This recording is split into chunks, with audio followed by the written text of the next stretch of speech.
cord ends on it are damaged.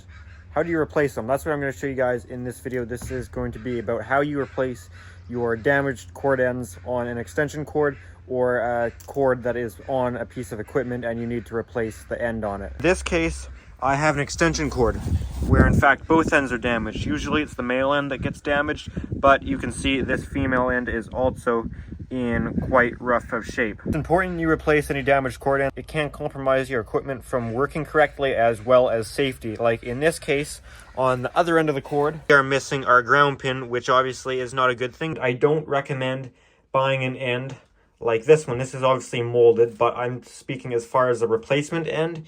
You see this ground pin here is one completely solid piece of metal where it's one big circle. These break extremely easy because they're not actually completely solid. They're hollow inside with plastic, just solid metal around the outside. Don't buy these. These break way too easy. Is what you want to buy is something like this. This is our male end here. This is the kind of ground pin you want to have where it's almost a U shape. And these I find are much stronger, do not break quite as easy. So this is our replacement male end. And this is also another Legrand product. These are good cord ends. These ones actually aren't the best as they're not water. They're not really, they don't really keep water out. I'll show you one last option before I do the install, as I like these ones for outdoor rated cords. They're much more of a pain to get installed, but as you can see, they have much more of a gasket around there, and these are definitely a lot more watertight, these type. This is a cord I made up. Male end. Same style where it's the U-shaped ground, so a lot stronger. And these are a lot better for maintaining any weather resistance. Once it's unplugged, cut the end of it off. Then, once we have this opened up, you can see how much you need to strip back. It'll need to terminate to there, and it needs to grab right there. So we really only want about an inch stripped off of this guy. The less, the better. And if you get lucky, the strands will already be in the right orientation. There, you just need to score it. You don't want to cut. You don't want to cut any of the conductors inside. You don't want to damage the insulation. You can just usually score the outside and break it off from there. And this one, the paper situation isn't too bad. Sometimes these will be full of paper strands. You want to just cut those off. As you can see, we don't have any here. Sometimes there'll be like powdery crap in there. Just how it goes. So then at that point, we can strip back all of these guys. They actually give you a strip gauge too. Strip it back. Strip it back. Strip it back. Twist them up.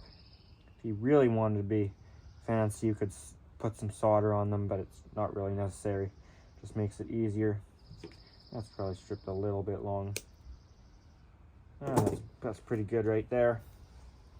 Then if you get lucky, like this situation actually did, they're actually all wound out of the cord the right way, where hot goes on the hot, neutral to neutral. Sometimes though, you won't get lucky and you'll have to cross them over.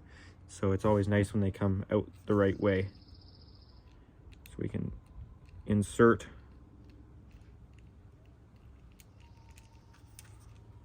all of these guys.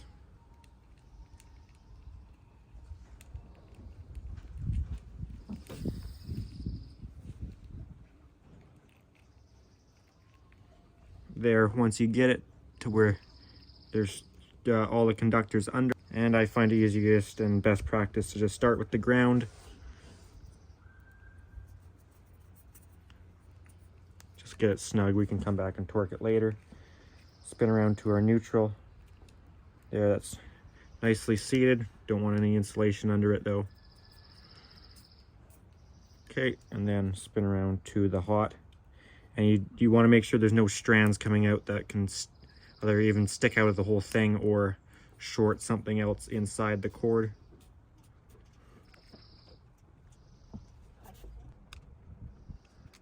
Don't need to torque them down crazy, but you want it to be quite snug.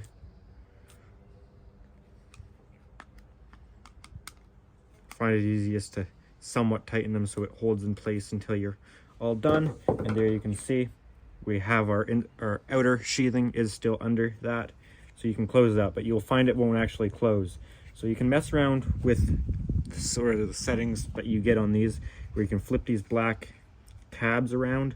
This cord, I already know I'll need both of them flipped around to the larger position, but if it's a mid-sized cord, you might not need to flip them at all, or if it's somewhat larger, sometimes just flip one around and leave one in the smaller. This one you can see still won't close, so we'll need to flip them both around. I've worked on some cords though also where you need to take them right out completely, one or both of them. Right there, it mostly closes, and it still needs to be somewhat snug to actually hold the cord in. So once your cord's fully seated there, put it in, close these up. And I should have added too with the colors, green goes to green, and gold is your hot, gold the black wire, and the silver wire is your neutral, so silver to white.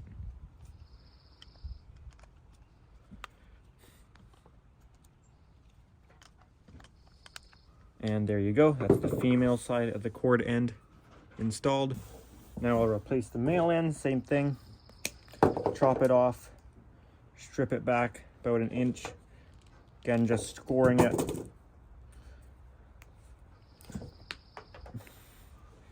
Break it there. Well, and we'll see if we get lucky again on this one. It looks like we...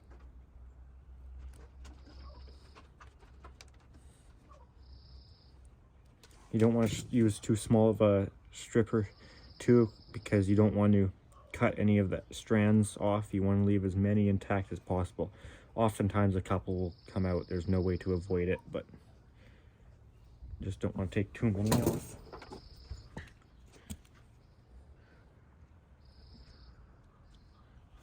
I find it easiest to start with the ground, get it in place so we're not fighting with too many at once. If they're all lined up, you can usually all get them in one go. But if you have to twist them, you'll just be fighting them all and losing one. So now we'll need neutral on this side. And actually, we don't really have to cross them over. They actually kind of spin around in there okay.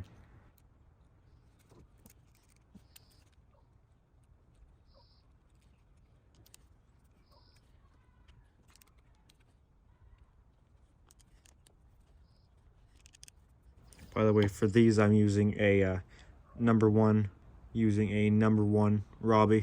Looks like you could also use a flat blade, maybe a Phillips.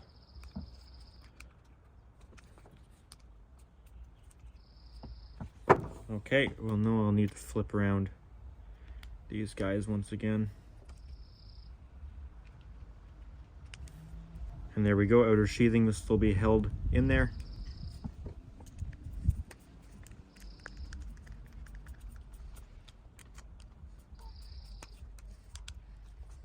There you go, male end's done.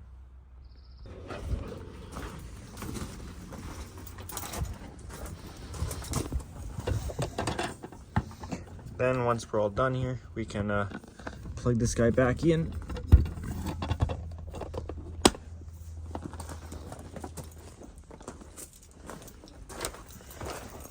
If we want to get real technical and fancy, we could test it. We can just use a plug tester for like this one. This one's kind of fancy, but any plug tester will do. Once we're turned on there, plug it in. Correct wiring. This is on a GFCI, so if we hit it, we'll trip the GFCI.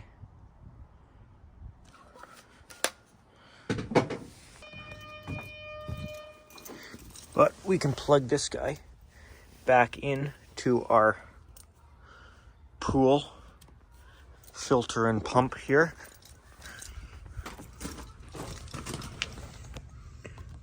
Reset our GFCI.